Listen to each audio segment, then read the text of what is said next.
Hi, I just want to mention real quick that while you're watching this video and you want to hear more of my thoughts about the Kung Fu Panda franchise as a whole, you can listen to me talk about it at length with my friend Citizen Hal and YINSED on the podcast Too Many Movies. It was quite a lot of fun to record. That led us to a Kung Fu Panda fanfic, and that led us to a Po X Shifu fic, and we kind of skimmed it. And the worst part is we did this on the school's Chromebook. Oh god.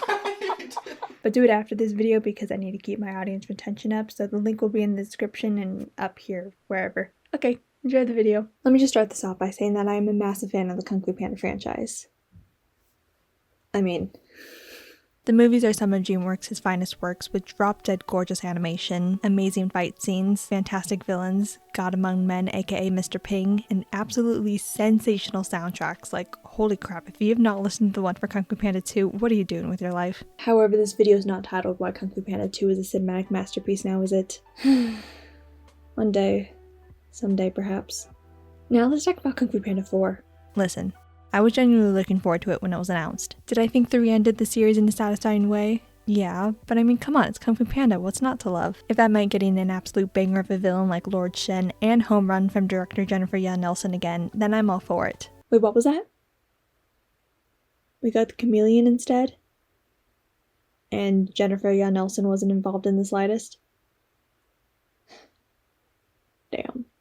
But hang on, let's go through the positives first. Well, I mean, it is a Kung Fu Panda movie, so there is some joy to be had. Jack Black is still kicking it as ever as Po, and you can tell he's having a blast in the recording booth. The chameleon is an interesting concept for a villain. I love Viola Davis, so she did a good job as well. I like the way she carries herself, her character design is cool, and the way she shapeshifts and retains her scaly texture is a nice touch. I also love Kiwi Kwan, that little ray of sunshine. Han is fun to watch whenever he's on screen, and it was cool to see him be a little rascal. I could tell he also had fun recording his lines. The film's use of split screen is pretty neat, and I like seeing it utilized for something other than montages like the past movies. Mr. Ping and Lee's subplot was also quite entertaining because of how devoted they are to keeping Po safe. The two of them have a great dynamic, and James Hong is still killing it as Mr. Ping. I know I keep bringing up the voice actors, but I always have to give credit where credit is due. And also, it's Mr. freaking Ping, and he deserves all the love in the universe, so you can't argue with that. The scene of him and Lee in the tavern might be the best scene, especially with that line about mercy. And I liked when Lee ate the mahjong tiles. Oh, and the Tenacious D cover, Baby One More Time, was glorious. That was epic.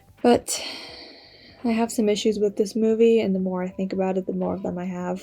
Let's start with Po. As much as I love him as a character and how I understand comedy is the main characteristic of him, he doesn't feel like the same Po as the previous films. He lacks the depth and emotional intelligence from his past experiences. There's a scene where he meditates and repeats the inner piece to himself, but loses focus and gets frustrated, just like what he did in 2. The dude achieved inner peace in that movie, why is he struggling with it now? Same goes for Shifu at the end of the movie where he struggles with it, and he achieved it sometime before the events of the sequel. And how is he still getting annoyed at Po when he's just being himself and still mulling over the fact that he was chosen as Dragon Warrior or something? You're in the 4th movie of the franchise, let it go bro. His character overall feels redundant where he once again tells Po the next step he has to take for the sake of the story and his character arc. Can't Po learn it himself and Shifu can continue being a supporting character in some other way? And as much as we love praising the Kung Fu Panda villains, my favorite is Lord Shen, the chameleon sadly does not reach those heights. The stuff I mentioned about her previously makes her pretty good at best, but she doesn't have any standout scenes like Tai Lung's Prison Break, Shen every second he's on screen, or even Kai's distinct leitmotif. All the past villains have amazing leitmotifs, and I can't even remember if the chameleon had one. And I listened to the soundtrack while writing this video.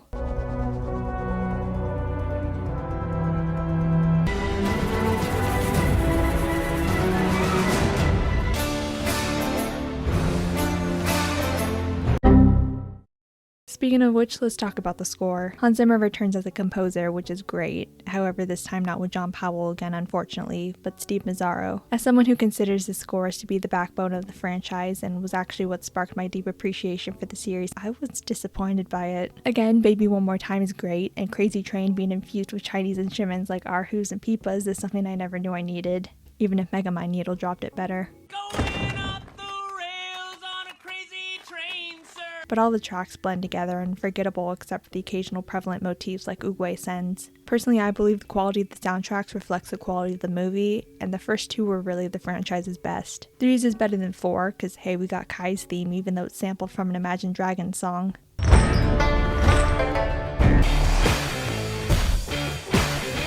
There's some other stuff too, like I wish this movie was more in vein of the second film. It actually kind of does do that, but not in what I was hoping for in terms of mature themes, villains, soundtrack.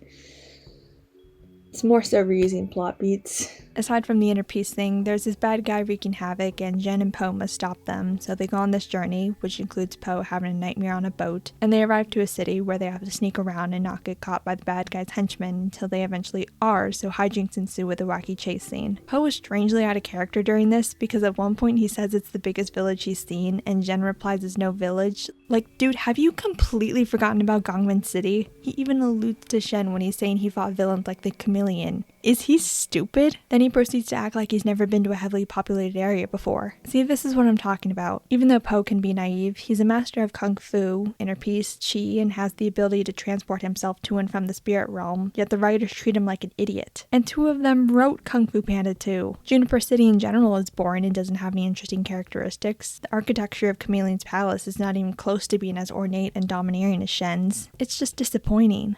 Now let's really talk about the fact that the previous villains made appearances in this movie. They managed to keep Shen and Kai secret for the most part, but I just wish they kept Tai Lung out of the marketing entirely. Ian McShane returning is pretty cool, I'm not gonna deny that. In the age of cameos and nostalgia baiting, I feel mixed about this. Seeing Shen on the big screen again after all these years was cool, I'm not gonna lie, so I did fall victim to it at least a little bit. But at the same time, they don't take advantage of his screen presence. At least I can understand why, since the co-director of the film, Stephanie Moss-Stein, recently did a Discord Q&A where, aside from spilling a ton of tea about the film's production, which kind of explains a lot, she stated that the rigs for Lord Shen and Kai were made of, quote, sticks and glue, and the fact that they don't have any lines were because they were last-minute additions, so the animators had to work with what they had. I give all my respect to them. My problem more so lies with the director and the crunch time the crew members were given. Unfortunately, when you find out about this, you can now tell, which sucks. His character design isn't as intricately detailed as the second film, like his feathers and his proportions in general are smaller. He, as well as Tai Lung and Kai, get nerfed so easily that their presence barely holds any weight to it. But the thing that bothers me the most about Shen's appearance is how he's written. First of all, going back to how Poe's character has regressed, when he sees him, he doesn't have any dramatic reaction, even though this is the guy who killed his mom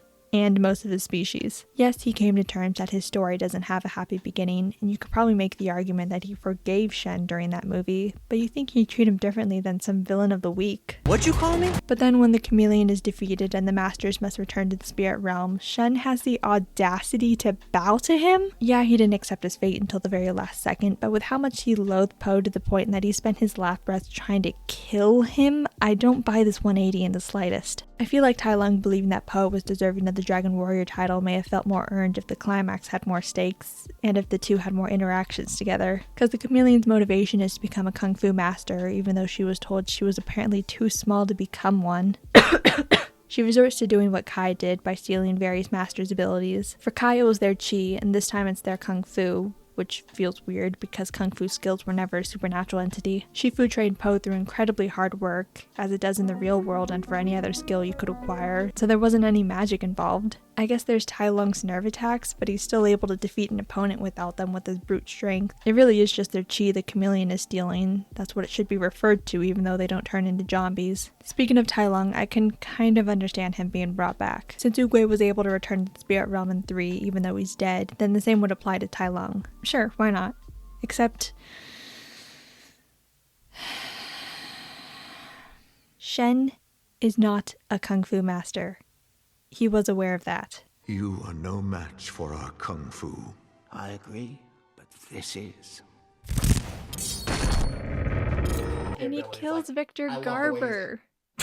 Why Yeah, do Victor no. I Garber knew you were characters gonna bring that, that like, up. always die? Yeah, no. I knew you were going to bring up the Yeah. Titanic actor. I knew it. Subconsciously, I knew it. Sure, he was able to defend himself in hand-to-hand combat, but his advantage was ultimately the cannon. And even though Kai was already dead, he OD'd on Poe's chi at the end of 3, so he shouldn't exist anymore. Like, He there's, double like- died. He shouldn't Yeah. exist.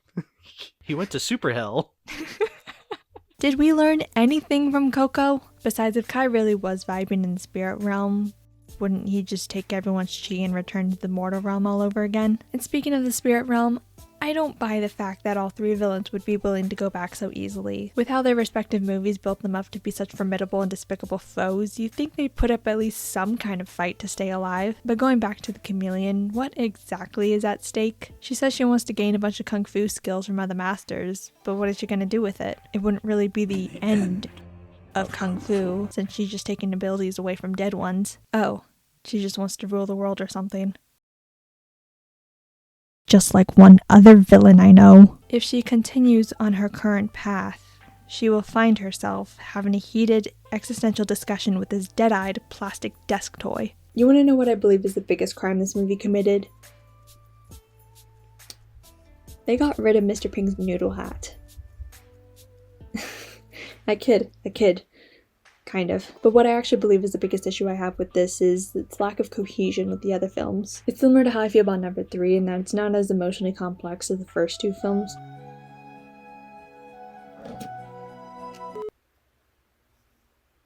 Hello? Hey Olivia, I heard that you were doing a video on the new Kung Fu Panda movie. I just had one real quick question for you. Okay. What is it? Oh, I just wanted to know which version of Baby One More Time you thought was better. You think it's Jack Black's, right? Well... He's a musical prodigy, Liv. Just listen to video games. It's 90 seconds of pure passion for the art form and was clearly foreshadowing his portrayal of one of the best video game characters of all time on the big screen. Anyways, I'm sure you agree with me on this 100%. Hope your video does well. Bye! I mean, it's Jack Black singing it, so I mean, it's gotta be the Jack Black one. Now, where was I? Oh yeah, Kung Fu Panda 3 and 4 make me feel the same way about something like Book 4 of Infinity Train. If you're gonna establish a darker tone, commit to it. Now I will say there may be a plausible explanation for this. Stephanie speculated during the Discord Q&A her theory as to why Jennifer Yell Nelson may not have returned. DreamWorks and Universal want to continue Kung Fu Panda as a primarily comedic franchise aimed at younger audiences, and Jennifer may have left to pursue more darker projects like Love, Death, and Robots. Which I mean, hey, good for her. I can't wait to see what she does next. But also the lack of her presence is palpable when watching the fourth movie. Even though she personally envisioned the series as a trilogy anyway, when the world needed her most, she vanished. And when I'm talking about 4's lack of cohesion, I'm not just talking about how its themes don't reach the same levels as the previous ones. I'm also talking about its villain and animation, particularly its lighting. In terms of the villain, instead of having a snow leopard who could single-handedly break out of prison, a peacock committing genocide, or a bull with the ability to take one's chi, we have the chameleon who pushes someone down the stairs. And during this supposedly important scene with the blood moon, she's trying to be awkward funny, but it's just awkward instead. The blood moon is basically the movie's ticking clock, even though it's barely built up, despite the fact it's what gives the chameleon the power to open up the portal to the spirit realm. It really feels like an afterthought, and its existence doesn't hold any significance to it. I didn't really feel much of anything while watching that entire climax, actually. Remember how Turning Red used it so effectively in its own movie? Even if it isn't necessarily integral to the plot, the season finale of Arcane also utilizes it amazingly to symbolize Jinx's anger as she makes her official decision to the dark side, as she, well, you know, even if the moon isn't acknowledged by the characters, it looks friggin' awesome anyway because it gives the finale a morbid, hellish hue to remember it by, so who cares? Anyway, what I'm trying to say is that blood moons in animation are really cool, and I wish Kung Fu Panda 4 did the same. And that I'm getting really impatient waiting for season 2 of Arcane. I really could go on about how the chameleon had the potential to be a villain like Shen, but this would turn into a 3-hour video essay on him, and that's a subject for another day. Now with the animation, it's fine. I think my favorite in terms of visuals would be when Po is at the sacred peach tree of heavenly wisdom, where the sky is such a beautiful shade of blue and the tree is at the peak of its blooming. But it looks similar to the scenes of Po and Zhen at Juniper City. I think back to the previous films and gaze at how wonderfully colors and lightings are used to evoke such powerful emotions in me. The starry, starry night when Oogway sends to the heavens the